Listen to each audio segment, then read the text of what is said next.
जिस चीज़ का आप लोग वेट कर रहे थे फाइनली वो क्लास हम लेकर आ चुके हैं। ठीक है, आप लोग बहुत टाइम से वेट कर रहे थे सब प्रीवियस ईयर पेपर, तो फाइनली हम लोग आ चुके हैं प्रीवियस ईयर पेपर की क्लास लेकर। ओके, तो देखो जो बच्चे बोर्ड में अच्छा स्कोर करना चाहते हैं, जिनका सपना बोर्ड में वास्तव में 90+ स्कोर करना है भाई, ये जो सीरीज़ है ना इम्पोर्टेंट आपके लिए बहुत ज़्यादा है। चलिए थोड़ा सा हम लोग वेट करेंगे, then we will start today session. तो आज से हम लोग क्या स्टार्ट करेंगे बच्चों, फिजिक्स के प्रीवियस ईयर पेपर, चाहे आप किसी भी स्टेट से हो, ये ऑल हिंदी बोर्ड के लिए रहेगा। मैं स्पेशली फॉर यूपी बोर्ड या बिहार बोर्ड बात नहीं करूँगा। आप यूपी से हो, आप बिहार से हो, आप एमपी से हो, आप राजस्थान से हो, या फिर किसी अदर हिंदी मीडियम बोर्ड से हो, ये सभी हिंदी बोर्ड के लिए हमारे प्रीवियस पेपर रहेंगे। देखो जो क्वेश्चंस पूछे जाते हैं वो सभी हिंदी बोर्ड में सेम आते हैं, ये आप लोग भी जानते हो। केवल पेपर का पैटर्न चेंज होता है। क्या चेंज होता है बच्चों? केवल पेपर का पैटर्न चेंज होता है। क्वेश्चंस सभी हिंदी बोर्ड में सिमिलर आते हैं। हो सकता है आप जहां से बिलोंग करते हो वहां पर ऑब्जेक्टिव ज़्यादा आते हों, यूपी बोर्ड में न्यूमेरिकल्स एंड डेरिवेशन ज़्यादा आते हैं, बिहार में ऑब्जेक्टिव ज़्यादा आते हैं। इसी तरीके से अदर स्टेट में हो सकता है पेपर का पैटर्न डिफरेंट हो, बट यार क्वेश्चन उसी टाइप के आने वाले हैं, बिकॉज एनसीईआरटी हर एक जगह पर लगा हुआ है। ठीक है, तो जो बच्चे बोर्ड में सोच रहे हैं 90+ स्कोर करना फिजिक्स में, केमिस्ट्री में, हम ऑल सब्जेक्ट के पीवाईपी आपके लिए लेकर आ रहे हैं। अब इसके ऑल सब्जेक्ट के प्रीवियस पेपर की हम लोग क्लासेज आपके लिए लेकर आ रहे हैं। जो बच्चा अभी तक बिल्कुल भी तैयारी नहीं किया हुआ है या फिर 30-40% पढ़ लिया है, उनके लिए ये पीवाईपी भाई इतने ज़्यादा इंपॉर्टेंट है, मैं आपको बता नहीं सकता। आप केवल 3 साल के पीवाईपी लगा लीजिए। यहाँ पर पीवाईपी लगाने से कई बेनिफिट्स हैं। आपको एक तो ये पता चलेगा आपकी तैयारी कैसी चल रही है, आप जो क्वेश्चंस बोर्ड में आते हैं उन्हें लगा पाते हो या नहीं, अगर कोई क्वेश्चन हमें 1 नंबर में दे रखा है तो उसका आंसर हमें किस टाइप से करना, मतलब बहुत सारी चीज़ें मैं आपको बताने वाला हूं इस पीवाईपी की सीरीज के अंतर्गत। ये नहीं कि केवल फिजिक्स एंड केमिस्ट्री में रहेगा, ये आप सभी को पता है। बायो में हम लोग स्टार्ट कर चुके हैं, परसों से आपका इंग्लिश का पीवाईपी स्टार्ट हो जाएगा संडे से। ठीक है, और हिंदी का भी पीवाईपी हम आपके लिए लेकर आ रहे हैं। तो ऑल सब्जेक्ट के पीवाईपी हम आपके लिए लेकर आ चुके हैं। तो अब हमने स्टडी आपके लिए बेहतरीन तरीके से करवाना स्टार्ट कर दिया है, तो आपका भी फर्ज बनता है अपने दोस्तों को बताना कि स्मार्ट स्टडी क्लासेस पर पीवाईपी की क्लासेज स्टार्ट हो चुकी हैं, जो कि शायद ही कोई चैनल हो जो आपकी पीवाईपी करा रहा हो। मैंने तो ऐसा कोई देखा नहीं, आप अगर किसी चक्कर में पड़े हो तो देख लेना। तो हमारा टारगेट वही छोटा सा रहेगा। अगर आप चाहते हो पीवाईपी की क्लासेस रेगुलर बेसिस पर आपके लिए मिलती रहें, तो 500+ लाइव बच्चे हमें चाहिए कम से कम। अब आपका भी थोड़ा सा कर्तव्य बनता है हमको सपोर्ट करना। ठीक है, इतना तो चलता है। ठीक है, तो 500+ लाइव एंड लाइव सेशन में ही हमें 1000+ क्या चाहिए भाई, लाइक्स। बताइए, ये टारगेट्स हमें अचीव करवाने आपको ही पड़ेंगे। हम भी करेंगे, ऐसा नहीं कि हम मेहनत नहीं करेंगे, आपको वो कंटेंट देंगे जो आप लोग चाहते हो। हम भी पूरी मेहनत कर रहे हैं, आप लोगों को भी पूरी मेहनत करनी है अब।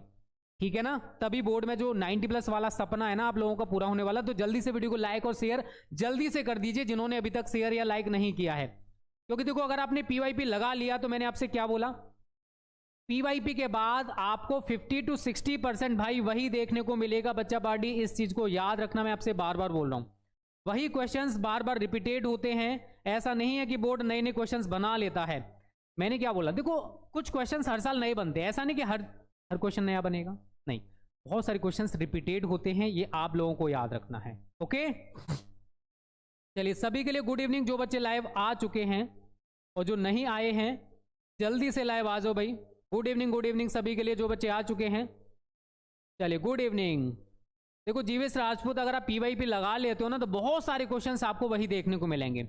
90% के लिए तो देखो बच्चा बहुत ज़्यादा मेहनत करना पड़ता है, पीवाईपी भी लगाने पड़ते हैं, कंप्लीट सिलेबस भी पढ़ना पड़ता है, इंपॉर्टेंट सीरीज भी पढ़नी होती हैं। हम आपके लिए एवरीथिंग मतलब सब कुछ प्रोवाइड कर रहे हैं। ओके, चलिए गुड इवनिंग सभी के लिए। चलिए लाइक एंड शेयर जल्दी से कर देना जिन्होंने लाइक एंड शेयर ना किया हो।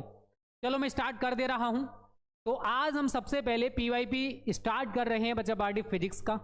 ठीक है, यहां पर आपके सामने हमने साइड में पीवाईपी के क्वेश्चंस लगा दिए हैं। कुछ बच्चे कमेंट करेंगे सर हमें पीवाईपी के क्वेश्चंस नहीं दिख रहे हैं। तो देखो ये 2022 में आया हुआ पेपर है। ठीक है, सेट 1 है, सेट का नाम क्या है 346 GA। ओके, तो सबसे पहले आप सभी जानते हो खंड आ हमारा किसका होता है बच्चों, बताइए खंड आ किसका होता है? तो सभी बच्चे कहेंगे सर ऑब्जेक्टिव का होता है, राइट, सभी को पता है यार ऑब्जेक्टिव का होता है। तो पहला क्वेश्चन आपकी स्क्रीन पर क्वेश्चन नंबर 1 है, क्वेश्चन नंबर 1 हमारा किसका होता है बच्चा पार्टी? ऑब्जेक्टिव, सभी बच्चों को पता होगा। और सभी स्टेट के बच्चे भाई इन सीरीज को जरूर देखना। तो इसमें का क्वेश्चन क्या कह रहा है, ध्यान से पहले उसको पढ़ लो। इसने बोला है एक प्रत्यावर्ती धारा परिपथ में I बराबर आपको दे रखा है, I इज इक्वल टू दे रखा है I naught sine omega t minus pi by 2, ये धारा दे रखी है, प्रवाहित है परिपथ के सिरों के बीच प्रत्यावर्ती विभव आपको दे रखा है E, कितना दे रखा है बच्चों? E naught sine omega T. ये किस चैप्टर का है? तो आपने शायद चैप्टर नंबर 7 पढ़ा हो, प्रत्यावर्ती धारा, ये उस वाले चैप्टर से पूछा गया क्वेश्चन है, ठीक है। E बराबर E naught sine omega T लगाया जाता है तो परिपथ में जो व्यय शक्ति P है वो कितनी होगी? सभी बच्चे मेरे को जल्दी से आंसर कमेंट करो, कौन सा ऑप्शन सही है, पहला, दूसरा, तीसरा या फिर चौथा? जल्दी से सभी बच्चे आंसर कमेंट करें, आपके अकॉर्डिंग कौन सा ऑप्शन सही है? Good evening, good evening. Clear दिख तो रहा होगा बेटा, और कितना क्लियर चाहते हो दिखे? सारे क्वेश्चन थोड़ा क्वालिटी बढ़ा लो अगर थोड़ा सा दिक्कत हो तो, ठीक है। Good evening, good evening. Zero, ये सब्जी पढ़ा, जिन्होंने पढ़ा है बहुत अच्छी बात है, नहीं पढ़े कोई दिक्कत, मैं पढ़ा चुका हूँ ये चैप्टर, आपको बहुत अच्छे से आपको पढ़ाया है। जल्दी से वीडियो को लाइक एंड शेयर करो। अभी देखो 200 प्लस नहीं पहुंचे, हमारा टारगेट 500 प्लस लाइव का है। कल से मुझे टारगेट चाहिए, अगर आप चाहते हो बोर्ड में अच्छा स्कोर करना, अगर चाहते हो 90 प्लस आए तो लाइक भी कर दो जल्दी से सभी। चौथा ऑप्शन ज्यादातर बच्चे हमारे बता रहे हैं, पहले का फोर्थ ऑप्शन का फोर्थ ऑप्शन सही बता रहे हो भाई, लॉक कर दिया जाए। चलिए जल्दी से बताओ, लॉक कर दिया जाए, जल्दी से कमेंट किया करो, ऐसे काम नहीं चलेगा, ठीक है। जल्दी से कमेंट करो, लॉक कर दें भाई। ए भाई बड़ा हो जा, कुछ बच्चे हमारे कह रहे हैं लो, अब तो दिख जाएगा आई थिंक, अब भी नहीं दिखेगा तो भाई आपका कुछ नहीं हो सकता है, ठीक है। अब मैंने थोड़ा सा और बड़ा कर दिया है। चलिए पहले का डी कुछ बच्चे कमेंट कर रहे हैं, अब ये हम लोग सॉल्व करने के बाद देखेंगे सही है या गलत है, ठीक है। चलिए तो देखो बच्चों, अगर यहाँ पर इन दोनों इक्वेशंस को अगर आप देखते हो, I बराबर I naught sine omega t minus pi by 2 और V E is equal to E naught sine omega t, तो इसको देखकर आप क्या बोलोगे? इस इक्वेशन को देखकर आप बोलोगे कि धारा वोल्टेज से, वोल्टेज E वोल्टेज से कला में पाई बाई 2 का मतलब 90 डिग्री, 90 डिग्री पश्चगामी है। बताइए इस इक्वेशंस को देखने के बाद यही तो बोलोगे आप लोग, यस और नो? अगर मैं इक्वेशन देखूं तो मैं क्या बोलूंगा कि धारा वोल्टेज से कला में 90 डिग्री पश्चगामी, क्योंकि माइनस पाई बाई 2 लगा हुआ है। और अगर आप पी बार की बात करते हो तो हमने पी बार पढ़ रखा है V R M S into I R M S into cos phi. अब यहां पर वोल्टेज और धारा के बीच कितना कलांतर है? 90 डिग्री का। कितना कलांतर है? 90 डिग्री का। तो V R M S into I R M S into cos 90 degree. और कॉस 90 का मान आई थिंक सभी बच्चे जानते होंगे, जल्दी से बताओ कॉस 90 का मान कितना होता है? 0। आपको रीजन पता होना चाहिए, मैं देखो डायरेक्ट टिक कर सकता हूं भाई ये वाला सही है, बट हमको रीजन नहीं पता है कि भाई क्यों सही है, तो गलत है ना। तो क्यों सही है ये, मैं आपको वो रीजन बता रहा हूं। कॉस 90 0 होता है तो हमारा पूरा वैल्यू 0 हो जाएगा, इस वजह से हमारा डी ऑप्शन सही है। तो जो बच्चे पहले क्वेश्चन का डी ऑप्शन बताए हैं का उनका एकदम सही है, ठीक है बच्चों। क्लियर? पहला क्वेश्चन एक बार जल्दी से बोल दो, पहला क्वेश्चन क्लियर है सभी को? क्लियर? चलिए आगे बात करते हैं अगले क्वेश्चन की। नेक्स्ट क्वेश्चन देखिए क्या कह रहा है, ये कह रहा है 0 केल्विन ताप पर शुद्ध अर्धचालक होता है। 0 केल्विन ताप अगर आप जानते हो तो बहुत अच्छी बात है, अगर नहीं पता तो कोई दिक्कत नहीं है, ठीक है। -273 डिग्री सेल्सियस या फिर 0 केल्विन, इसको बोला जाता है परम शून्य ताप। क्या बोलते हैं इसको? परम शून्य ताप। तो परम शून्य ताप पर जो शुद्ध अर्धचालक होता है ना, वो किसकी तरह बिहेव करता है? विद्युत रोधी की तरह, इंसुलेटर की तरह बिहेव करता है। किसकी तरह करता है? इंसुलेटर या विद्युत रोधी की तरह बिहेव करता है। तो 0 केल्विन ताप पर जो शुद्ध अर्धचालक होता है, अगर आप शुद्ध अर्धचालक नहीं जानते हो तो आपका सिलिकॉन हो गया, जर्मेनियम हो गया, जिनकी बाह्य कक्षा में 4 इलेक्ट्रॉन्स होते हैं ना, उनको अर्धचालक या सेमीकंडक्टर कहा जाता है। अब हमारे सेमीकंडक्टर भी 2 प्रकार के होते हैं, एक निज अर्धचालक और एक बाह्य अर्धचालक। बाह्य अर्धचालक भी 2 प्रकार के होते हैं, एन टाइप अर्धचालक और पी टाइप अर्धचालक। अब यहाँ पर बहुत सारे क्वेश्चंस बनते हैं। जो एन टाइप अर्धचालक होता है उसमें आवेश वाहक इलेक्ट्रॉन्स होते हैं, और जो पी टाइप अर्धचालक होता है उसमें आवेश वाहक कोटर होते हैं। एक एक नंबर के ऐसे क्वेश्चंस आपको बोर्ड में बेटा देखने को मिलेंगे और हमें ऐसे ही आंसर्स करके आने हैं। तो जिन बच्चों ने भी ख का आंसर चौथा वाला बताया है उनका सही है, जिन्होंने भी बताया है, आपने बताया बहुत अच्छी बात है, नहीं बताया कोई दिक्कत नहीं, चलेगा। ठीक है, क्लियर यहां तक सभी को? क और ख 2 क्वेश्चंस में करा चुका हूं। ग में देखो क्या कह रहा है, V इलेक्ट्रॉन वोल्ट ऊर्जा वाले इलेक्ट्रॉन से संबद्ध दे ब्रोगली तरंगदैर्घ्य लगभग कितना होगा? ऑप्शंस हैं 12.27 अपॉन √V एंगस्ट्रॉम। देखो इस टाइप के न्यूमेरिकल्स भी मैंने आपको कराए थे। ये वाला क्वेश्चन आपसे कहां से पूछा गया है? विकिरण तथा द्रव्य की द्वैत प्रकृति वाले चैप्टर से, और मैंने इसके न्यूमेरिकल्स भी अभी आपको कुछ दिन पहले ही जस्ट खत्म कराए, द्रव्य की द्वैत प्रकृति। आई थिंक सभी बच्चों ने पढ़ा होगा। देखो आपने दी ब्रोगली तरंगदैर्घ्य वाला फॉर्मूला क्या पढ़ा हुआ है? आपने पढ़ा है लैम्डा बराबर H/P या H/mv। यहां पर अगर हम काइनेटिक एनर्जी की फॉर्म में जाते हैं तो H/√, के अंदर 2m के, और K बराबर E/V लगा देते हैं, K की जगह पर E/V लगा देते हैं, तो वहां पर जो वैल्यू निकल के आती है ना हमारी फाइनल में, तो बेटा वो निकल के आती है लैम्डा बराबर 12.27 अपॉन √V। कब आती है? जब K बराबर E/V लगा देते हो। E की वैल्यू लगाओगे, M की वैल्यू लगाओगे, H की वैल्यू लगाओगे और पूरा कैलकुलेट करोगे तो हमारा ये आंसर निकल के आता है lambda is equal to 12.27 upon √V angstrom. Is that clear? यहां तक बताओ सभी बच्चे। क ख ग अगर ऐसे क्वेश्चंस आपको बोर्ड में देखने को मिलेंगे तो कोई बच्चा आंसर ऐसा है जो नहीं कर पाएगा? यहां तक बेटा क्लियर है सभी को? तीसरे का जिन बच्चों ने भी ए बताया है ग का, उनका एकदम सही है, एकदम सही है बेटा आपका तीसरे का ए। जो भी बच्चे बता रहे हो जल्दी से वीडियो को लाइक एंड शेयर जल्दी से कर दो। अभी देखो हमारा टारगेट 500 प्लस का है, अभी केवल 220 बच्चे दिख रहे हैं मुझे। लाइक करने में कंजूसी करोगे फिर मैं पढ़ाने में कंजूसी कर जाऊंगा, गलत बात है ना। क्लियर बेटा यहां तक सभी को? कोई परेशानी किसी को? देखा 480 पे बेटा कैसे मान लूं? मेरे को सब कुछ क्लियर दिख रहा है, मेरे सामने भी स्क्रीन लगा हुआ चल रहा है फोन में यार। एंड्रॉयड फोन या आईफोन है बेशक, लेकिन 480 पर बहुत अच्छा दिख रहा है। एक बार ट्राई करो सही तरह देखने का। और पीडीएफ जो बच्चे पेड हैं उनको पीडीएफ मिल चुका होगा ये ऐप में, अगर नहीं मिला है तो व्हाट्सएप पर आज सेंड कर देंगे ऑल सब्जेक्ट के 2022 के पीडीएफ, ठीक है, प्रीवियस ईयर पेपर वाले। अंडरस्टैंड? सभी बच्चे जल्दी से वीडियो को लाइक एंड शेयर जल्दी से कर दो। चलिए नेक्स्ट क्वेश्चन देखिए बेटा। घ क्या कह रहा है? घ में कह रहा है परमाणु के अंदर जो अल्फा कण है किस बल के कारण प्रकीर्णित होते हैं? जल्दी से बताओ। घ क्वेश्चन में क्या कह रहा है? परमाणु के अंदर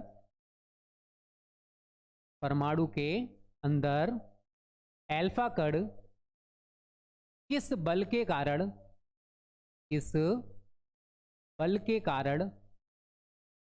प्रकीर्णित होते हैं? प्रकीर्णित होते हैं, ठीक है। तो जल्दी से बच्चे कमेंट करके बताओ। आप सभी ने अल्फा रदरफोर्ड का अल्फा कणों के प्रकीर्णन का प्रयोग पढ़ा है, तो इसका आंसर आप इजीली कर सकते हो। घ क्वेश्चन है, एक एक नंबर के क्वेश्चंस हैं। सभी बच्चे जल्दी से कमेंट करो इसका राइट आंसर क्या है। आप लोगों को बताना है भाई इसका आंसर क्या होने वाला है।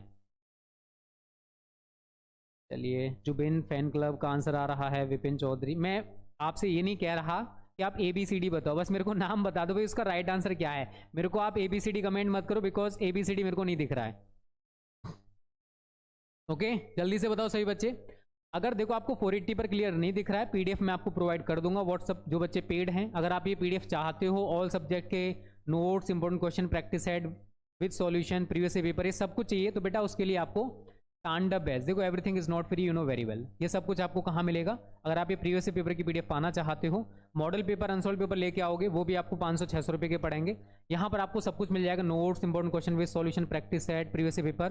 तो फी हमने बहुत ज़्यादा मिनिमम कर दिया, 499 रुपीज़ बोर्ड एग्जाम तक का, जिसमें आपको नोट्स रहेंगे, इंपॉर्टेंट क्वेश्चन विद सॉल्यूशन रहेगा, प्रैक्टिस सेट रहेंगे, ये प्रीवियस पेपर रहेंगे 3 साल के, मॉडल पेपर रहेंगे। और जिनको ज्वाइन करना है वो ज्वाइन कर सकते हैं smart study classes pro app से। कहाँ से कर सकते हो? Smart study classes pro app से। अगर आप ऐप में पेमेंट करना चाहते हो तो यहाँ से कर सकते हो, नहीं तो आप इस नंबर पर कॉन्टैक्ट कर लो कि सर हमें स्टैंड अप बैच ज्वाइन करना। ओके चलिए, अब देखो आपके सामने जो क्वेश्चन लिखा हुआ है इसका आंसर मैं कमेंट करके बताता हूँ बेटा। देखो अगर हम अल्फा कणों के प्रकीर्णन के प्रयोग की बात करते हैं, ये हमारा न्यूक्लियस होता है पॉजिटिव, अल्फा कण ऐसे करके गुजरते हैं ये सीधी जाके रोटेट होने वाली, ये सीधी जाके ऐसे होएगी, ठीक है, कुछ इस तरीके से, ठीक है। तो अल्फा कणों पर कैसा चार्ज होता है आप सभी जानते हो, कैसा चार्ज होता है, पॉजिटिव, सभी जानते हो। तो जब पॉजिटिव पॉजिटिव के पास जाता है तो भाई ये प्रकीर्णित स्कैटर फैल जाएंगे। अब आप सभी को पता है कि पॉजिटिव पॉजिटिव या नेगेटिव नेगेटिव एक दूसरे से दूर भागने का प्रयास करते हैं। कौन सा बल होता है, कौन सा बल होता है, कूलाम बल, पढ़ा होगा, कूलाम का नियम सभी ने पढ़ा होगा कि दो स्थिर बिंदु आवेशों के बीच लगने वाला वैद्युत बल उन आवेशों के परिमाणों के गुणनफल के अनुक्रमानुपाती तथा उनके बीच की दूरी के वर्ग के व्युत्क्रमानुपाती होता है। सभी बच्चों ने पढ़ा या नहीं पढ़ा? और सिंपल सी चीज यार, सभी ने पढ़ा होगा और यही मैंने यहाँ पर अप्लाई करवाया है। तो परमाणु के अंदर जो अल्फा कण है ना वो कूलाम बल की वजह से प्रकीर्णित होते हैं, स्कैटर होते हैं। नाभिकीय बल बेटा आप गलत बता रहे हो, जो भी बच्चा नाभिकीय बल बता रहा है, ठीक है। ऑप्शंस आपके पास यहाँ पर थे, गुरुत्वीय बल, नाभिकीय बल, कूलामीय बल या चुंबकीय बल। ओके, अब बात करते हैं अगले क्वेश्चन की। अड़ा इसमें क्या कह रहा है, विद्युत चुंबकीय विकिरण स्पेक्ट्रम में जो अवरक्त विकिरण है उसका आवृत्ति परास क्या होता है। अगर आपने विद्युत चुंबकीय तरंगे वाला चैप्टर पढ़ा हुआ है, मैं अड़ा क्वेश्चन की बात कर रहा हूं। इसने क्या बोला है कि विद्युत चुंबकीय स्पेक्ट्रम में, अगर आपको उधर क्वेश्चन नहीं दिख रहा मैं यहां लिख रहा हूं, ठीक है, विद्युत चुंबकीय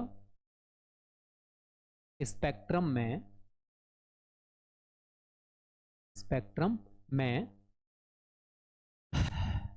अवरक्त विकिरण का आवृत्ति परास है, आवृत्ति परास है, फ्रीक्वेंसी रेंज हमसे पूछा है, आवृत्ति परास है। अब देखो ऑप्शंस आपको यहां पर दे रखे हैं। पहला है 3 × 10⁻14 से 3 × 10⁻16 हर्ट्ज। अगर आपको पता है तो कमेंट कर दो, नहीं पता कोई दिक्कत नहीं है, ठीक है। सेकंड है 3 × 10⁻12 से 3 × 10⁻14 हर्ट्ज, ठीक है। थर्ड है बच्चे बाड़ी 3 × 10⁻16 और इसके ऊपर 3 × 10⁻16 और इसके ऊपर। अगर आपको उधर क्वेश्चन नहीं दिख रहा है तो मैं इधर लिख दे रहा हूं, ठीक है, आपकी क्लियर दिखे। एंड नेक्स्ट है नन ऑफ दीज, इनमें से कोई नहीं। तो सभी जल्दी से मेरे को कमेंट करो। देखो विद्युत चुंबकीय स्पेक्ट्रम वाले यहां से कई चीजें पूछी आती हैं। एक तो सबसे छोटी तरंग दैर्घ्य की तरंग का नाम और एक सबसे बड़ी तरंग दैर्घ्य की तरंग का नाम, ये भी क्वेश्चन बनता है यहाँ से। तो विद्युत चुंबकीय स्पेक्ट्रम में सबसे छोटी तरंग दैर्घ्य की तरंग की बात करेंगे तो वो होती है गामा किरणें। एक एक नंबर में ये भी क्वेश्चन बनते हैं, तो आपको हर टाइप का क्वेश्चन मैं बताने की कोशिश कर रहा हूँ। विद्युत चुंबकीय स्पेक्ट्रम में सबसे छोटी तरंग दैर्घ्य की तरंग का नाम क्या है, गामा किरणें, और सबसे बड़ी तरंग दैर्घ्य की तरंग का नाम क्या है, रेडियो तरंग। ओके, तो विद्युत चुंबकीय स्पेक्ट्रम में सबसे छोटी तरंग दैर्घ्य की तरंग कौन सी होती है, गामा किरणें, और सबसे बड़ी तरंग दैर्घ्य की तरंग रेडियो तरंग है। चलिए कम टू द पॉइंट, जो हमारा क्वेश्चन है मैं उसकी बात करूंगा। तो देखो विद्युत चुंबकीय स्पेक्ट्रम में अवरक्त विकिरण जो इंफ्रारेड रेडिएशन है उसका आवृत्ति जो फ्रीक्वेंसी रेंज होता है ना वो ये होता है 3 × 10⁻12 से 3 × 10⁻14 हर्ट्ज। तो जो भी बच्चे इसका राइट आंसर हमारा सेकंड वाला बताए थे उनका आंसर एकदम सही है। जो भी बताए थे, मुझे नहीं पता आप लोगों ने बताया नहीं बताया, बट जिन्होंने भी बताया है मैं उनकी बात कर रहा हूं। ओके, जल्दी से पहले लाइक करिए 300 प्लस। हमारा इसका सीरीज का टारगेट रहेगा 1000 प्लस लाइक्स का। ओके, अगर आप चाहते हो कि सर रेगुलर बेसिस पर ये सीरीज चले, क्योंकि ये आपके लिए वो चीज है जो शायद ही कोई प्रोवाइड करे, but we will provide because हमें आपसे 90 प्लस दिलवाना है। ओके, क्लियर यहां तक? चलिए आगे बात करें। अब देखिए अड़ा तक हो गया, चा वाला देख लीजिए, चा में क्या कह रहा है। और रेगुलर क्लास रहेगी, याद रखना 7:15 बजे सभी बच्चों को बता देना। जितने भी बच्चे आपके प्रीवियस पेपर की क्लासेस देख रहे हैं, 7:15 बजे आपको रेगुलर बेसिस पे आ जाना है अगर आप चाहते हो बोर्ड में 90 प्लस स्कोर करना। तो चलिए नेक्स्ट क्वेश्चन क्या है। एक किरण पुंज वायु से जल में प्रवेश करता है, मैं इधर लिख दे रहा हूं जिनको ना दिख रहा हूं। एक किरण पुंज वायु से जल में प्रवेश करता है, वायु से जल में प्रवेश करता है तो आगे कह रहा है निम्नलिखित में से कौन सा अपरिवर्तित रहेगा, निम्नलिखित में से कौन सा अपरिवर्तित रहेगा, कौन सा अपरिवर्तित रहेगा। जल्दी से बताओ क्या चेंज नहीं होगा अगर अगर कोई प्रकाश किरण पुंज है वो वायु से जल में जा रहा है। ऑप्शन है आपके पास वेग, क्या वेग नहीं बदलेगा। सेकंड है आपका आयाम, क्या एम्पलीट्यूड चेंज नहीं होगा। थर्ड है आपका तरंग दैर्घ्य वेवलेंथ, या फिर फोर्थ है आपका फ्रीक्वेंसी आवृत्ति। जल्दी से सभी बच्चे कमेंट करके बताओ इसका राइट आंसर क्या होने वाला। भाई बहुत इंपॉर्टेंट क्वेश्चन है, बोर्ड एग्जाम में आपसे पूछा जा सकता है। तो अगर एक किरण पुंज वायु से जल में प्रवेश कर रहा है तो इनमें से ऐसी कौन सी चीज है जो परिवर्तित नहीं होगी अर्थात अपरिवर्तित रहेगा। वेग, आयाम, तरंग दैर्घ्य या फिर फ्रीक्वेंसी। सभी बच्चे जल्दी से कमेंट करके बताओ बेटा इसका राइट आंसर क्या होने वाला है। डेढ़ या वेग क्या लिखते हो तुम लोग यार। चलिए जल्दी से सभी बच्चे कमेंट करो। डी, चलिए डी, कुछ बच्चे कह रहे हैं डी, आई डोंट नो कि डी। 5 नहीं बेटा 6 चल रहा है, अड़ा का मतलब 5, ये 6, च लिख दो च, ओके, या 6 लिख दो चलेगा, कोई दिक्कत नहीं है। डी, सी, कुछ तरंग दैर्घ्य भी बता रहे हैं कि सर तरंग दैर्घ्य चेंज नहीं होगा। चलिए आप लोग कमेंट करिए, मैं बता दूंगा क्या सही है, कोई दिक्कत नहीं है। आप लोगों का जो काम है वो करते रहो, ओके। चलिए तो जो भी बच्चे भाई इसका ये वाला बता रहे हैं फ्रीक्वेंसी आवृत्ति, उनका आंसर एकदम सही है। जिन्होंने भी इसका आंसर आवृत्ति बताया है, फ्रीक्वेंसी बताया है, उन बच्चों का आंसर एकदम सही है। जब प्रकाश किसी एक पारदर्शी माध्यम से दूसरे पारदर्शी माध्यम में जाता है तो फ्रीक्वेंसी को छोड़कर सब कुछ बदल जाता है। वेग बदल जाएगा, आयाम भी बदल जाएगा, तरंग दैर्घ्य भी चेंज हो जाएगी, बट फ्रीक्वेंसी जो आवृत्ति है इसमें कोई भी परिवर्तन नहीं होता। यही इसका राइट आंसर है। ठीक है बच्चों, आवृत्ति इसका राइट आंसर है। जो भी बच्चा आवृत्ति बता रहा है उनका आंसर एकदम सही है, ओके। चलिए नेक्स्ट है दूसरे का यहां तक थे हमारे ऑब्जेक्टिव। जो बच्चे नए आए हैं अब तक हमने ऑब्जेक्टिव डिस्कस कर लिए, इसके जितने भी थे सारे के सारे ऑब्जेक्टिव मैंने आपको बता दिए, ठीक है यहां तक। अब हम बात करेंगे दूसरे का। यहां से क्या है आपका वेरी शॉर्ट टाइप क्वेश्चन, ठीक है, आंसर नंबर 2। तो सभी बच्चे एक न्यूमेरिकल है छोटा सा प्यारा सा, इसको मेरे को जल्दी से करके बताना। तो इसमें क्या कह रहा है, आप लोग ट्राई करिए, आप लोग कर सकते हो, मुझे भरोसा है आप लोगों के ऊपर, okay. If you will try you can do, if you will not try you can't do. चलिए इसने क्या बोला है मैं थोड़ा सा आपको बता दूं। यहाँ पर एक एल्फा कण, एक एल्फा कण 15 गुणा 10 की पावर 4, 15 गुणा 10 की पावर 4 न्यूटन पर कूलाम के वैद्युत क्षेत्र में स्थित है। के वैद्युत क्षेत्र में स्थित है, स्थित है। आगे हमसे कह रहा है उस पर लगने वाले बल की गणना कीजिए, उस पर लगने वाले बल की गणना कीजिए। बताइए, बहुत छोटा सा प्यारा सा न्यूमेरिकल है, पहले चैप्टर से पूछा गया है। बल की गणना कीजिए। सभी बच्चे जल्दी से कमेंट करके बताओ इसका राइट आंसर क्या होने वाला है। आप लोग ट्राई करिए यार, हो जाएगा।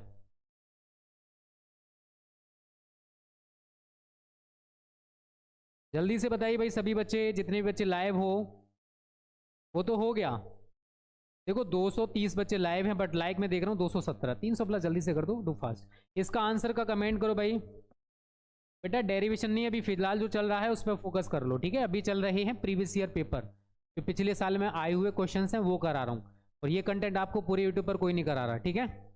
डेरिवेशन की भी सीरीज चल रही है, अंडरस्टैंड। जल्दी से ट्राई करिए और मेरे को आंसर कमेंट करिए सभी बच्चे। चलिए अखिल कौशिक का आंसर मेरे को देखने को मिल रहा है, राजू प्रजापति भी आंसर कर रहे हैं, अमित का आंसर आ रहा है। विद यूनिट आंसर बताओ सभी बच्चे जितने भी लाइव हो, विद यूनिट आंसर कमेंट करो बेटा, विद यूनिट, यूनिट के साथ आंसर बताओ सभी। सुमित चौधरी बेटा पढ़ाई कर लो। अरे भाई कूलाम का नियम लगेगा इसमें, खुशबू यादव। चलिए कोई दिक्कत नहीं, आप लोग बताइए अपनी अपने। सर जी नहीं आ रहा, चलिए कोई दिक्कत नहीं, भेजा हो जाए मैं करा दूंगा, ठीक है, टेंशन ना लो। चलिए चलिए कुछ बच्चों का आंसर आ रहा है, कुछ नहीं कर पा रहे हैं, तो समझिए। देखो एक अल्फा गढ़ है, उस पर 15 गुणा 10⁴ न्यूटन पर कूलाम का वैद्युत क्षेत्र, मतलब ई 15 गुणा 10⁴ न्यूटन प्रति कूलाम। उस पर लगने वाले बल की गणना करनी है। देखो अल्फा गढ़ है, अगर उस पर आपको आवेश पता है कितना होता है, प्लस 3.2 गुणा 10⁻⁻19 कूलाम। अगर नहीं पता है तो कोई दिक्कत नहीं है, बड़े बड़े शहरों में छोटी छोटी बातें होती रहती हैं, ठीक है, क्लियर। अब हमको एफ निकालना है, तो आपने एफ बराबर एक फॉर्मूला पढ़ा होगा, क्यू इंटू ए। अगर नहीं पढ़ा है तो भाई मैं कुछ नहीं कह सकता, अगर पढ़ा है तो बहुत अच्छी बात है, नहीं पढ़े हो कोई दिक्कत नहीं है, ठीक है। लगा दीजिए क्यू 3.2 इंटू 10⁻⁹, और ई कितना दे रखा आपको 15 गुणा 10⁴ इनका मल्टीपल कर लीजिए।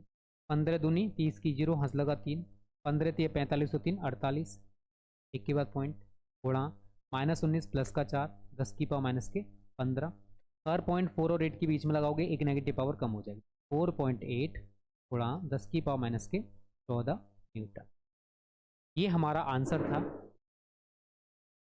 आई थिंक सभी बच्चों ने कर लिया होगा, मुझे भरोसा है आप लोगों के ऊपर, ठीक है। चलिए तो दूसरे का सभी को क्लियर है बेटा, उम्मीद करता हूं सबको क्लियर हो गया होगा, ठीक है। चलिए नेक्स्ट क्वेश्चन क्या कह रहा है, हम उस पर फोकस करते हैं। जल्दी से वीडियो को लाइक एंड शेयर जल्दी से करिए, बहुत कम बच्चे लाए हुए हैं यार, फिर कहोगे सर रेगुलर क्लास नहीं देते हो। ओनली 250 बच्चे लाए हुए हैं, 250 बच्चे लाए हुए हैं। बताइए, मैंने 500 प्लस का टारगेट दिया था आप सभी को। विद्युत फ्लक्स का क्या आशय है, मतलब विद्युत फ्लक्स की हमसे डेफिनेशन पूछी है। सभी बच्चे कमेंट करके बताइए अगर आपको पता है तो। विद्युत फ्लक्स का क्या आशय है, क्या आशय है, ठीक है।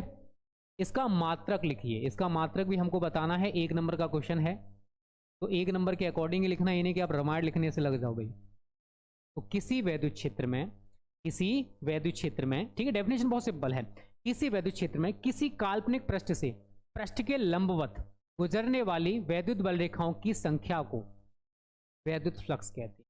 ये वो डेफिनेशन है जो छोटा छोटा बच्चा भी जानता है, क्योंकि यार पहला चैप्टर सभी ने पढ़ा होता है। इलेक्ट्रिक फ्लक्स आई थिंक मेरे को पता है 90% बच्चों ने पढ़ा होगा। बताइए विद्युत फ्लक्स आप लोगों ने पढ़ा है या नहीं पढ़ा? सभी ने पढ़ा होगा भाई, जितने भी बच्चे हमारे इस टाइम लाइव हैं, मुझे इतना भरोसा है आप लोगों के ऊपर। अब जिन्होंने नहीं पढ़ा इसका मतलब भाई आपकी कंडीशन कुछ ज़्यादा ही खराब है। इलेक्ट्रिक फ्लक्स, तो किसी वैद्युत क्षेत्र में किसी काल्पनिक पृष्ठ से पृष्ठ के लंबवत गुजरने वाली वैद्युत बल रेखाओं की जो संख्या है उसी को वैद्युत फ्लक्स कहा जाता है। इजीली आप डेफिनेशन लिख सकते हो, बहुत सिंपल सी है, कोई दिक्कत नहीं है, आसानी से। जैसे मैं ये मान के चलो भाई ये हमारा कोई काल्पनिक पृष्ठ है, अब इससे ऊपर कितनी वैद्युत बल रेखाएं ये गुजर रही हैं, ठीक है, ये कितनी गुजर रही हैं, इसी को कहा जाता है वैद्युत फ्लक्स। अगर मैं इसके फॉर्मूला की बात करूं, इसको हम फाई ई से रिप्रेजेंट करते हैं, तो फाई ई बराबर होता है बेटा ई ए कॉस थीटा। क्या होता है इसका फॉर्मूला? फाई ई बराबर ई ए कॉस थीटा। अब उसने मात्रक की हमसे बात की, तो आप यहां पर मात्रक भी बता सकते हो। वैद्युत क्षेत्र का मात्रक क्या होता है? एक तो आपने पढ़ा न्यूटन प्रति कूलाम, और एक का होता है मीटर स्क्वायर। एक यूनिट तो हमारा ये होता है, ठीक है, याद रखना सभी। या एक आपने ई का पढ़ा होगा यूनिट, वोल्ट प्रति मीटर, वोल्ट प्रति मीटर। और क्षेत्रफल का क्या होता है? Metre square. 1 मीटर से मीटर कैंसिल, तो आपका यूनिट क्या रह जाएगा? ये वोल्ट इंटू मीटर। तो आपका ये भी एक यूनिट होता है। तो आप चाहो तो दोनों में से कोई भी एक यूनिट लिख के आ सकते हो, ऐसा नहीं कि आपका ये वाला गलत है या ये वाला गलत है। जो भी आपको सही लिखता है आप वो लिख के आ जाना, पूरे नंबर आपको एग्जामिनर दे देगा, टेंशन मत लेना। डेफिनेशन आप लोग सभी जानते हो, बहुत छोटी सी प्यारी सी है, जो कि आप लोग बना ही लोगे, ठीक है।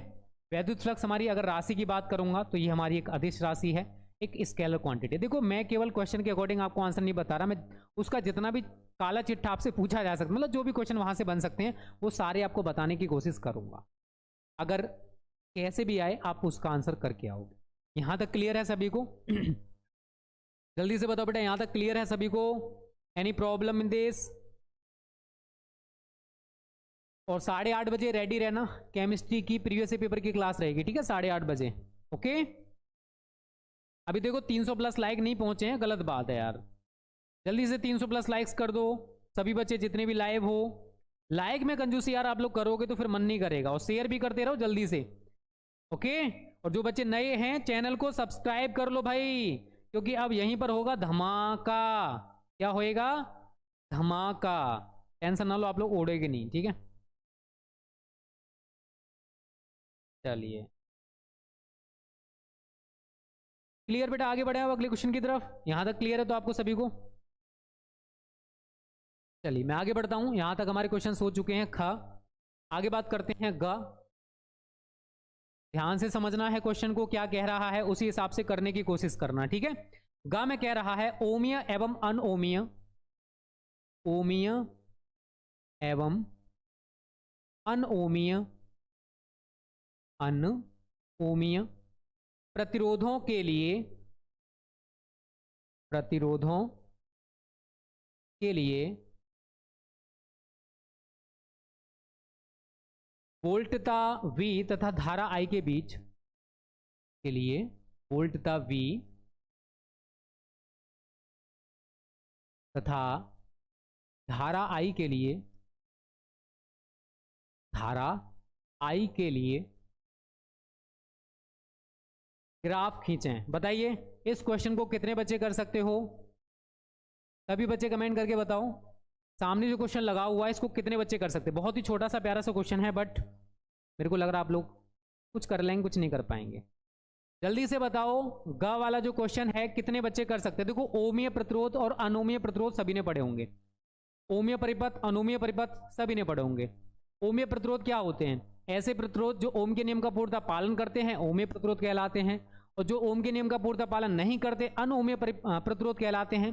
अगर यहां पर वो परिपथ की बात करता तो ऐसे परिपथ जो ओम के नियम का पूर्णतः पालन करते हैं ओमीय परिपथ कहलाते हैं, और ऐसे परिपथ जो ओम के नियम का पूर्णतः पालन नहीं करते अनओमीय परिपथ कहलाते हैं। ये छोटी सी चीजें आई थिंक सभी बच्चों को पता होगी, मुझे बताने की जरूरत नहीं है। बताइए सामने जो क्वेश्चन है इसको कर लोगे या नहीं? जल्दी से बताओ, मैं कर लूंगी। चलिए जो बच्चे कर पहले सुनना उसने बोला क्या है। यहाँ ग्राफ की बात कर रहा है। कुछ बच्चे हमारे ऐसे भी होते हैं, अरे भाई ओमीय अनुमेय प्रतिरोध की बात कर रहा है, डेफिनेशन लिखने से लग जाते हैं। भाई डेफिनेशन उसने नहीं पूछा है। ओमीय एवं अनओमीय प्रतिरोधों के लिए V और I के बीच ग्राफ हमसे पूछा गया है। ओके, इस चीज को याद रखना, ठीक है। अगर बेटा मैं ओमीय प्रतिरोध की बात करता हूं तो आप सभी को पता होगा कि जो भी परिपथ ओम के नियम का पूर्णतः पालन करते हैं वो ओमीय प्रतिरोध होते हैं, उनके लिए VI ग्राफ एक सीधी रेखा होती है। तो अगर मैं यहां लिख दूं ओमीय प्रतिरोध, क्या लिख दूं बेटा? ओमीय प्रतिरोध। इसके लिए VI ग्राफ की बात करता हूं, VI। जो भी परिपथ ओम के नियम का पूर्णतः पालन करते हैं उनके लिए VI ग्राफ एक सीधी रेखा होती है। बस आप इतना सा बना देना, ये VI ग्राफ हो गया। ये किसके लिए है? ओमीय प्रतिरोध के लिए। लेकिन अनओमीय प्रतिरोध की अगर जहां बात आएगी, किसकी बात आएगी? अनओमीय प्रतिरोध की। उसके लिए आप लोग क्या करोगे? तो मैंने बोला है कि जो प्रतिरोध ओम के नियम का पूर्णतः पालन नहीं करते उनके लिए VI ग्राफ एक सीधी रेखा नहीं होती। तो यहां पर हमको कुछ नहीं करना है। V इधर आप I लगा दीजिए और ऐसे करके यूं ग्राफ। ये सीधी रेखा नहीं है, ये कर्व शेप है कि जो भी परिपथ हमारे ओम के नियम का पूर्णतः पालन नहीं करते उनके लिए VI ग्राफ एक सीधी रेखा नहीं होगी। उन्हीं को तो हमने बोला है अनओमीय प्रतिरोध। और यहां पर आप लिख देना VI ग्राफ, बस इतना सा लिख के आ जाना। और जो हमारे अनओमीय प्रतिरोध होते हैं इनके लिए गत्यात्मक प्रतिरोध ज्ञात किया जाता है। क्या ज्ञात किया जाता है बेटा?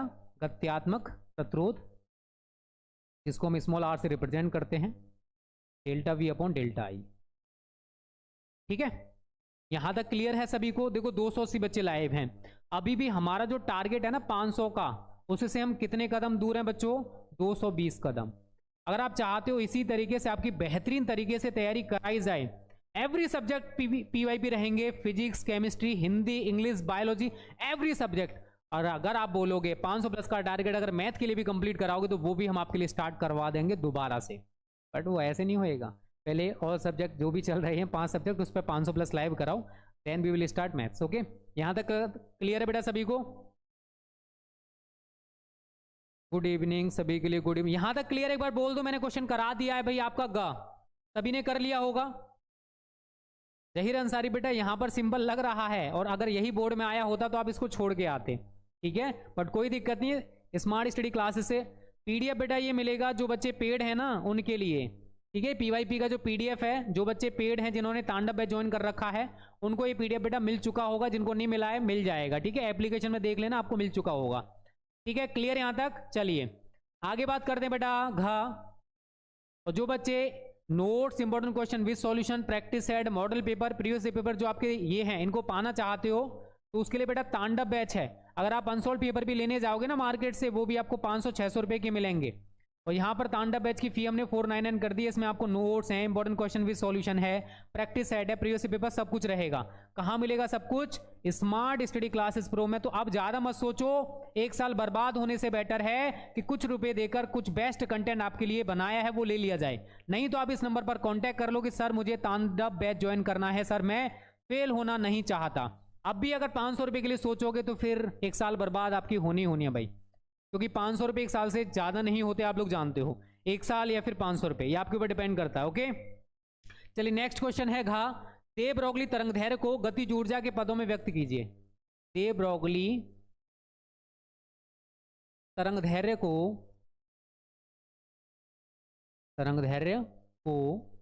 गतिज ऊर्जा के पदों में, गतिज ऊर्जा के पदों में व्यक्त कीजिए। जल्दी से बताओ इसका आंसर कितने बच्चे कर सकते हो? जल्दी से कमेंट करो, यस और नो। बताइए कर लोगे इस क्वेश्चन को या नहीं? विकिरण तथा द्रव्य की द्वैत प्रकृति से मॉडर्न फिजिक्स का क्वेश्चन है। कितने बच्चे इस सवाल को कर सकते हैं? मेरे को जल्दी से कमेंट करो। दे ब्रोगली तरंगधैर्य की वो बात कर रहा है, लेकिन जो फॉर्मूला है वो हमें गतिज ऊर्जा के पदों में बताना है। जल्दी से सभी बच्चे कमेंट करके बताओ कर लोगे आप लोग या नहीं। कहते हैं ना कोशिश करने वालों की कभी हार नहीं होती। अगर आप कोशिश करोगे तो क्वेश्चन हमारा टिपिकल नहीं है, बहुत आसान है, बट आसान उन्हीं को लगेगा जो इसको करने का प्रयास करेंगे। अभी भी देखो 300+ लाइक्स नहीं है, फिर आप हमें ब्लेम करते हो सर रेगुलर क्लास नहीं लेते हो, सर रेगुलर नहीं पढ़ाते हो। बेटा अपने आप को भी देख लिया करो, लाइक में भी कंजूसी करते हो, गलत बात है ना। चलिए देखो है कुछ नहीं। अगर आपने दे ब्रोगली तरंगधैर्य वाला फॉर्मूला पढ़ा है बेटा तो आपने पढ़ा होगा लैम्डा बराबर H/P, P बराबर mv होता है H/mv। बट हमसे इसने वेग के पदों में नहीं पूछा, गतिज ऊर्जा के पदों में पूछा है। तो आपने एक फॉर्मूला और पढ़ा होगा k बराबर 1/2 mv²। विद लॉजिक सारी चीज़ों को समझो, मैं रटाऊंगा नहीं, आपको समझाऊंगा। बोर्ड में अगर घुमा के भी क्वेश्चन आ जाए तब भी आप इस टाइप के क्वेश्चन को कर पाओ। 1 तो mv² बराबर क्या हो गया 2k, या v² बराबर क्या हो गया 2k/m, या v बराबर क्या हो गया अंडर के अंदर 2k/m। ये वैल्यू हम यहाँ पर उठा के रख देंगे, ठीक है, इक्वेशन फर्स्ट में। इसलिए लैम्डा बराबर क्या हो जाएगा H/m, ये हो गया। और v की जगह ये वैल्यू लगा दूंगा मैं अंडर के अंदर 2k/m। इस m को मैं अंदर लेके जाऊँ H/अंडर के अंदर, ये जब अब m अंदर जाएगा तो क्या हो जाएगा 2k/m² हो जाएगा, क्योंकि m² को बाहर निकालोगे तभी तो m रहेगा। और बट्टे में आपका क्या है m से m कैंसिल हो गया, H/अंडर के अंदर 2m। ये होगा गतिज ऊर्जा के पदों में दे ब्रोगली तरंगधैर्य का फॉर्मूला। अब देखो आपसे अगर कोई फॉर्मूला पूछा जाता है तो केवल आप फॉर्मूला बता के पीछे नहीं हट जाओगे, आपको सारी चीजें बतानी है। अब ये फॉर्मूला आपने लिख दिया, तो यहाँ लिखोगे जहां h क्या है, h आपका प्लैंक कांस्टेंट या फिर प्लांक नियतांक है, h क्या आपका प्लांक नियतांक है, k क्या है काइनेटिक एनर्जी है गतिज ऊर्जा है, m क्या है द्रव्यमान है, जिस द्रव्य कण की वो बात करेगा उसका द्रव्यमान हो गया, लैम्डा क्या है दे ब्रोगली तरंगधैर्य है, दे ब्रोगली तरंगधैर्य है। तो आपको ये सारी चीजें बच्चा बड़ी बतानी पड़ेंगी। ओके ये आप लोगों को याद रखना, ये सारे कुछ अगर 1 नंबर का सवाल है तो आपको पूरा नंबर तभी मिलेगा जब आप ये सारी चीजें बताओगे। कुछ बच्चे सबसे बड़ी गलती यही करते हैं कि फॉर्मूला लिख के आ जाते हैं, वहां पर वो कोई भी चीज नहीं बताते कि यहाँ पर h क्या था, k क्या था, m क्या, फिर कहते सर पूरा पेपर करके आए थे सर, एक क्वेश्चन किया था, बट सर 70 में से सर 40 नंबर क्यों मिले। अपनी गलती को नहीं देखेंगे कि आपने गलती कहाँ कहाँ की थी। तो बेटा छोटी छोटी जो मिस्टेक्स है ना फिजिक्स में जो बच्चे करते हैं वो कॉमन मिस्टेक्स भी मैं आपको बता के चल रहा हूँ, ये आप लोग अपने दिमाग में फीड कर लो। क्लियर ये वाला क्वेश्चन सभी को? बताइए कर लोगे अगर ये क्वेश्चन आएगा तो। आप अगर अभी से PYP भी 1 महीने सही तरह पढ़ लेते हो, मैं सभी से बात कर रहा हूँ, 70 से 80% आपको कंटेंट यही मिल जाएगा भाई। इसी टाइप का आपको देखने को मिल जाएगा। अगर आप 3 साल के पीवाईपी भी लगा लेते हो, हमारे साथ 1 महीने अच्छे से तैयारी कर लेते हो तो, पर मेरे को लग नहीं रहा है कि आप लोग 1 महीने अच्छे से पढ़ने वाले हो। जो पढ़ेगा वो अच्छा स्कोर फोड़ के आएगा, ये मेरा प्रॉमिस है आप सभी से। ठीक है बच्चा बाड़ी, चलिए 300 लाइक कब हुए हैं बताइए। हमारा पीवाईपी पर टारगेट क्या बताया ना, 1000 प्लस लाइक्स का। इस चीज़ को याद रखना। अगर कल तक 1000 प्लस लाइक्स नहीं हुए तो कल आपको ये क्लास देखने को नहीं मिलेगा, इस चीज़ को भी याद रखना, ठीक है। हमारा भी छोटा सा डिमांड है बेटा। चलिए घातक हो गया, अब बात करते हैं अड़ा। अब इसमें क्या कह रहा है, इसको भी ध्यान से समझ लीजिए। कल अपने दोस्तों को भी शेयर कर देना इस वीडियो को, जिससे कि आपके दोस्त भी जुड़ जाएं, ठीक है। कल अगर आप 1000 प्लस हो गए तो देख लेते हैं भाई, नहीं हुए तो फिर देखेंगे कल ही। बट आपको क्लास रेगुलर मिलेगी, उसकी टेंशन मत लेना, किसी ना किसी चीज़ की जरूर मिलेगी। पीवाईपी की तभी मिलेगी जब 1000 प्लस लाइक्स होंगे, ओके। एक उत्तर लेंस के, एक न्यूमेरिकल है ऑप्टिक्स का, जो कि मैं आपको इस टाइप के करा चुका हूँ। एक उत्तर लेंस के प्रत्येक वक्र पृष्ठ की त्रिज्या, प्रत्येक वक्र पृष्ठ की त्रिज्या, वक्र पृष्ठ की त्रिज्या 20 सेंटीमीटर है तथा 20 सेंटीमीटर है तथा लेंस के माध्यम का अपवर्तनांक, लेंस के माध्यम का अपवर्तनांक, माध्यम का अपवर्तनांक 1.5 है। यदि लेंस को निम्नलिखित चित्र में, यदि लेंस को निम्नलिखित चित्र में, निम्नलिखित चित्र में AB के अनुदिश काट दिया जाए, AB के अनुदिश काट दिया जाए, काट दिया जाए, तो प्रत्येक नए लेंस की फोकस दूरी क्या होगी। तो प्रत्येक नए लेंस की फोकस दूरी, फोकस दूरी क्या होगी। अब इस सवाल को कितने बच्चे कर सकते हो, देखो मैं एक यहाँ पर डायग्राम भी बनाऊंगा बच्चा, उसके अकॉर्डिंग आपको ये सवाल करना है। ये हमारा एक लेंस बना हुआ है कुछ इस टाइप से, ये उत्तर लेंस है, और हमने इसको क्या किया, AB इस तरीके से इसको काट दिया 2 पार्ट्स में। ये AB हमारा 2 पार्ट्स में बट गया, इधर का हिस्सा अलग, उधर का हिस्सा अलग। अब इस सवाल को कितने बच्चे कर सकते हो, जल्दी से कमेंट करो, जल्दी से सभी बच्चे बताओ इस सवाल को आप लोग कर पाओगे या नहीं। बहुत सिंपल सा सवाल कर दिया मैंने, अब जल्दी से बताओ सभी। भाई रेखा नाम को गोली मारो, ठीक है, जल्दी से बताओ भाई। अरे भाई अयान खान, इनको इसकी भी जरूरत ना पड़ेगी, हमने जो बता रखा वो ये लोग कर सकते हैं। चलिए जल्दी से बताओ, ये सवाल आपकी स्क्रीन पर जो लिखा हुआ है कितने बच्चे कर सकते हैं। ये आगे सवाल है, आगे हमने दे रखा, बट कुछ बच्चों को दिख नहीं रहा था, ठीक है ना, इसलिए मैंने यहाँ पर लिख दिया है, और उधर आप लोग चीटिंग भी कर रहे थे। जल्दी से बताओ।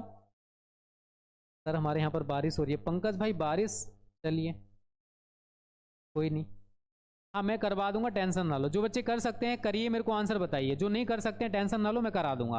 और सभी जितने भी लाइव हो जल्दी से वीडियो को लाइक एंड शेयर कर दो। अगर आप रेगुलर क्लास चाहते हो 7:15 बजे रेगुलर आपको आ जाना है।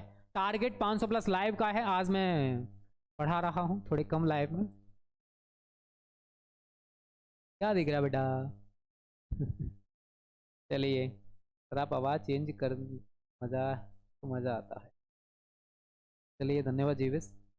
हाँ जो बच्चे ट्राई कर सकते हैं दैट्स बेटर भाई, ट्राई करिए, if you will try you can do. मेरे को भरोसा है आप लोगों के ऊपर, आप लोग कर सकते हो, ट्राई करो, ओके।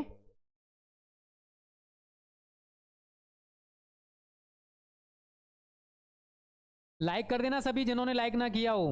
लाइव जब खत्म हो 500 प्लस लाइक्स मेरे को चाहिए कम से कम। चलिए देखो, जो बच्चे कर लिए हैं, जो कर लेंगे बहुत अच्छी बात है, आप लोग बहुत अच्छे बच्चे हो, आपने बहुत अच्छे से तैयारी कर रखी है। लेकिन कुछ गरीब हमारे बच्चे ऐसे हैं जिनसे नहीं होएगा, वो क्या करें बेचारे, उनको हम कराएंगे, टेंशन ना हो। तो किसने बोला क्या, एक उत्तल लेंस है, उसके प्रत्येक वक्र पृष्ठ, एक वक्र पृष्ठ ये रहा, एक ये रहा, प्रत्येक वक्र पृष्ठ की जो वक्रता त्रिज्या है वो कितनी है, 20 सेंटीमीटर। और आप इतना तो जानते होंगे, जो पहला वक्र पृष्ठ है वो पॉजिटिव रहेगा और जो दूसरा वाला उसका नेगेटिव रहेगा, इतना तो मैं आपको सिखा चुका हूँ। R1 आप लोग क्या यूज़ करोगे, 20 सेंटीमीटर। उत्तल लेंस की बात कर रहा हूँ, सभी के लिए अलग अलग रहता है। और R2 हमारा कितना हो जाएगा, -20 सेंटीमीटर। Is that clear? चलिए, अब लेंस के माध्यम का जो अपवर्तनांक है वो आपका 1.5 है, एन आपको 1.5 दे रखा है। अगर केवल संपूर्ण लेंस की हमसे पूछ लेता भाई फोकस दूरी बताओ, तो हम डायरेक्टली, बट ऐसा नहीं पूछा है, मैं आपको दोनों चीज़ों से बता दे रहा हूँ। अगर संपूर्ण लेंस मतलब इसकी फोकस दूरी कितनी होगी, अगर ये पूछता इसी कंडीशन में बिना काटे, तो आप फॉर्मूला लगाते 1/f is equal to n minus 1/r1 minus 1/r2। मैं सारी वैल्यूज़ को यहाँ पर अप्लाई करूँगा। n मेरे को 1.5 दे रखा है, माइनस 1/r1 मेरे को पॉजिटिव यूज़ करना है और ये वाला नेगेटिव, तो माइनस माइनस प्लस हो जाएगा 1/20। ओके, चलिए, तो 1/f इज इक्वल टू 1.5 में से अगर आप 1 को घटाओगे, इंटर में पढ़ रहे हो, इतना तो आता होगा, क्या बचेगा बेटा 0.5 इंटू एलसीएम लोगे 20 आ जाएगा, सभी जानते हो 1 + 1 0.5 इंटू 2/20, 2 से काटोगे 20 को 10 बार कट जाएगा, पॉइंट हटाओगे 10 बढ़ जाएगा, 5 से इसको काटोगे 2 बार कट जाएगा, 1/f ये निकल के आ रहा है, तो 1/f कितना आया 1/20, और f अगर निकालोगे तो कितना आ जाएगा 20 सेंटीमीटर। बट हमसे ये नहीं पूछा है, फिर से समझ लीजिए, ये हमसे नहीं पूछा है भाई। उसने क्या बोला कि हमने लेंस को 2 पार्ट में तोड़ दिया, ए बी से तोड़ दिया, तो अगर हम ए बी से प्लग करेंगे तो ये हमारा क्या बन गया, एक समतल उत्तल लेंस, आधा पार्ट ये रहा और सेम आधा पार्ट हमारा ये भी समतल उत्तल लेंस बन जाएगा। अब ये समतल उत्तल लेंस की बात कर रहा है हमारा, अब ये उभयोत्तल लेंस नहीं रहा। ये मैंने जो निकाला है फोकस दूरी, उभयोत्तल लेंस की बात करके निकाला है, बट हमको ये निकालना है, मैंने आपको दोनों तरीके से बता दिया है। अब हम इसकी फोकस दूरी, अब ये एक लेंस बन गया, एक लेंस हमारा ये बन गया, अब इस प्रत्येक लेंस की फोकस दूरी क्या होगी ये हमको फाइंड आउट करना है। चलिए, इसके लिए क्या करेंगे, R1 आपको इन्फिनिटी मानना पड़ेगा क्योंकि समतल लेंस की बात कर रहा है। R2 आपको वही यूज करना जो आपको यहाँ पर दे रखा था। R2 कितना दे रखा है आपको देखिए जरा 20, तो आप -20 यहाँ पर यूज करोगे। Is that clear? फॉर्मूला वही लगाओगे 1/f is equal to n minus 1/r1 minus 1/r2। ठीक है, अब आपको सारी वैल्यू जो भी दे रखी है आप लगा दो बस यहाँ पर।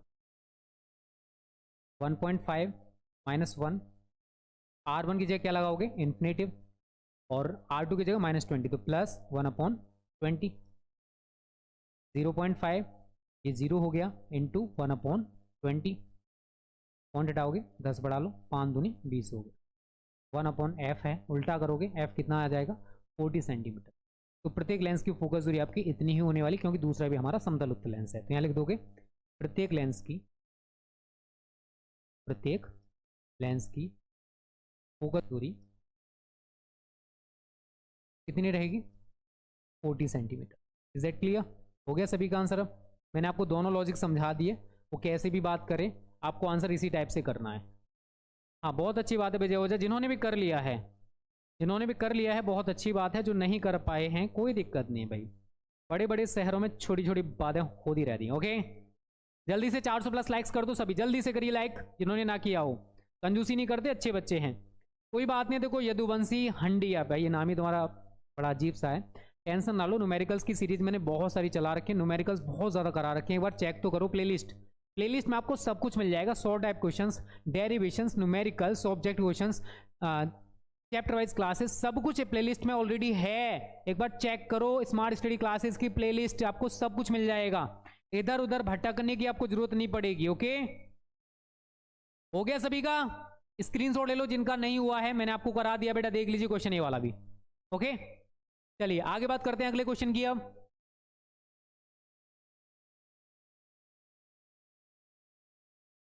क्या, चलिए देखिए इसको जल्दी से सभी, इसमें क्या कह रहा है ध्यान से समझना। मॉडर्न फिजिक्स का न्यूमेरिकल है, परमाणु वाले चैप्टर का है, ध्यान से समझोगे कर लोगे। एक उत्तेजित हाइड्रोजन परमाणु के, एक उत्तेजित हाइड्रोजन परमाणु के,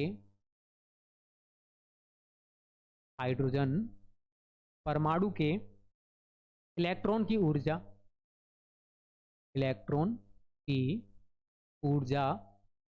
-3.4 इलेक्ट्रॉन वोल्ट है।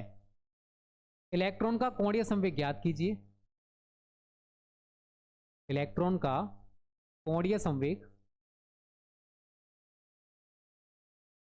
जो बच्चे पेड हैं उनको पीडीएफ मिल जाएगा, टेंशन मत लेना, आप लोगों को क्वेश्चन लिखने की जरूरत नहीं है, ठीक है। मैं यहाँ पर लिख दे रहा हूँ रफली, आगे से नहीं लिखूंगा, याद रखना। याद कीजिए, दिया गया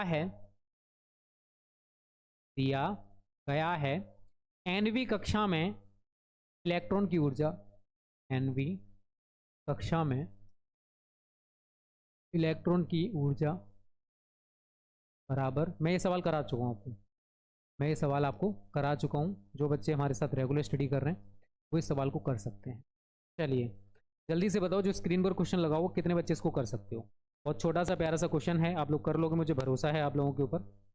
और 8:30 बजे आ जाना भाई, केमिस्ट्री की क्लास रहेगी प्रीवियस पेपर की, सभी बच्चों को ज्वाइन कर लेना 8:30 बजे, ओके। जल्दी से बताओ, स्क्रीन पर जो क्वेश्चन लगाओ कितने बच्चे कर सकते हैं।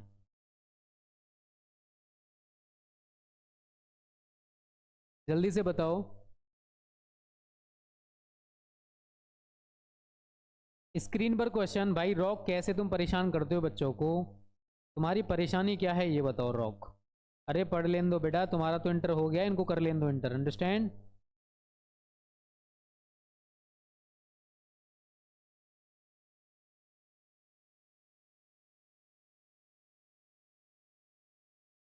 चलिए देखो, इस सवाल में कुछ नहीं है। इसने क्या बोला है, एक उत्तेजित हाइड्रोजन परमाणु के इलेक्ट्रॉन की ऊर्जा आपको दे रखी है ये, ठीक है। अब एनवी कक्षा में इलेक्ट्रॉन की ऊर्जा आपकी ये दे रखी है। देखो ध्यान से समझना, सवाल में कुछ नहीं है। En बराबर -k13.6 अपॉन n स्क्वायर, ये हमको दे रखा है।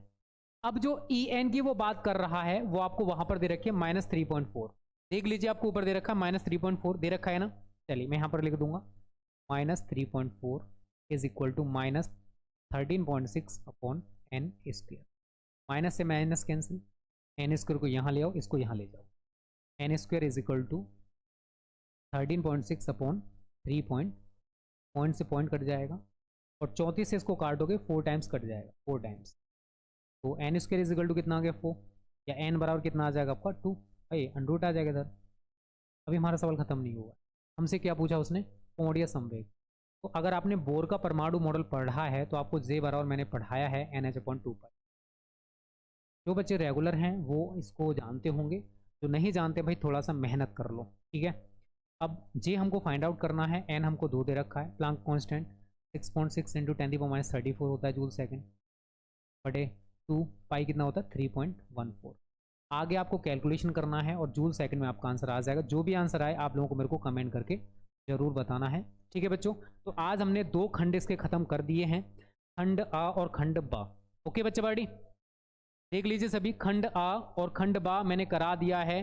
जो बच्चे नए हैं वेलकम सभी का, ठीक है।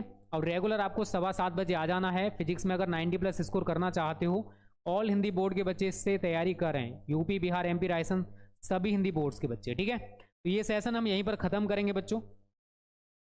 तो ये सेशन आपको कैसा लगा आप लोगों को कमेंट करके जरूर बताना है। अच्छा लगा है तो वीडियो को लाइक करो, शेयर करो। 7:15 बजे, आज तो मैंने 300 पर पढ़ा दिया है, कल से 500+ बच्चे लाइव होने चाहिए कम से कम।